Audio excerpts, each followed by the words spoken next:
The debate, the member for Kenora-Rainy River. Thank you, Speaker. I'm pleased to be able to rise and speak to the motion that's been put forward by the member for Ajax Pickering, which asks the federal government and the federal Minister of Finance to, quote, immediately stop shortchanging Ontarians, unquote, and reverse the planned $641 million reduction in federal transfer payments in 2014-2015. As many of us know, these federal transfer payments, often referred to as equalization payments, help address some of the fiscal imbalances that exist across the country by redistributing money from the prosperous provinces to those that are less profitable.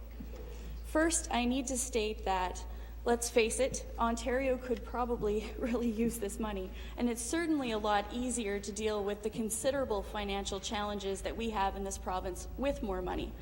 But at some point, the madness needs to stop. Since coming to power in 2003, the Liberals have spent and spent and spent and spent, and they haven't had very much to show for it.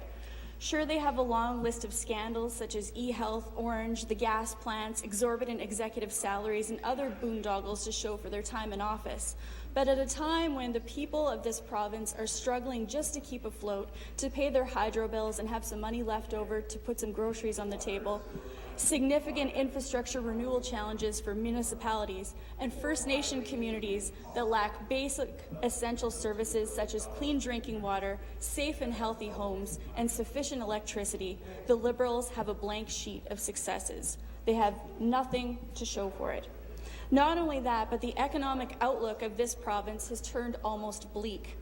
Once the economic engine of Confederation, Ontario has taken a long, embarrassing tumble to have-not status under this Liberal government.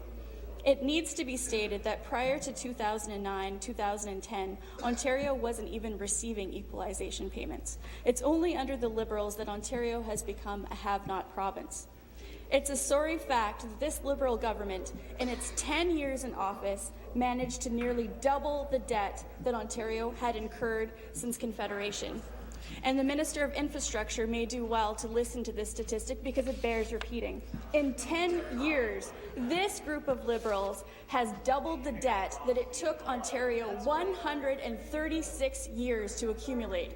That is beyond shameful. That is reprehensible. So instead of this government appealing cap in hand to the federal government to maximize the aid it receives, it should be focusing on creating jobs, making life more affordable, balancing the books, and paying down some of this atrocious debt.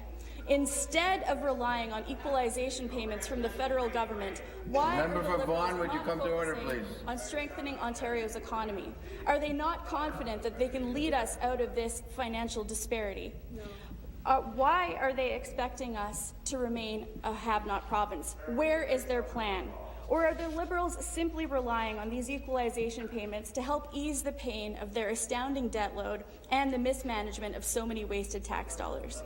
While I appreciate the position that this Liberal government is in respect to Ontario's financial affairs, it is reckless and irresponsible to continue to throw more and more money at the problem, which in this case is the Liberals. Now, I want to close by addressing some of the criticisms that New Democrats have received by the Progressive Conservatives and the Liberals as of late.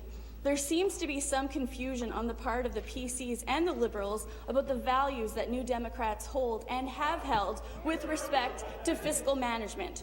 To address this, I would like to borrow a story about Tommy Douglas that was recently relayed to me by my colleague and seatmate, the member from Timiskaming Cochrane.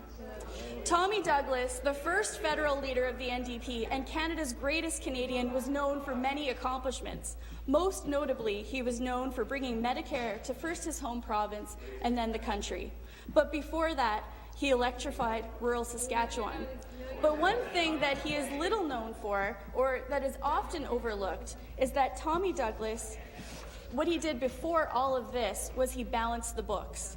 The reality is that before we can build up this province and make many of the necessary larger-scale investments, we need to get our financial house in order, and that is a value that New Democrats believe and will continue to insist upon. Thank you.